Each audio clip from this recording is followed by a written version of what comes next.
So we could start by talking about depression. Depressed people are sad and frustrated and disappointed. They tend to feel all negative emotions simultaneously in a manner that's paralyzing. Depression is fundamentally a biochemical disorder. One of the things I tried to determine as a good behaviorist was whether the person who was suffering because they were ill in the strictly physiological sense, or whether they were suffering from the cumulative micro and macro catastrophes of life.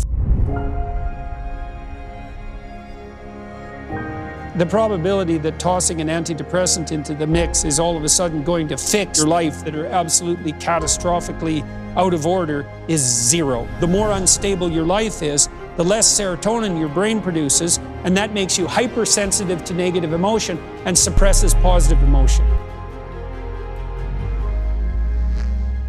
You take the problem, I'm suffering, and then you think, well, why are you suffering? It's exposure therapy.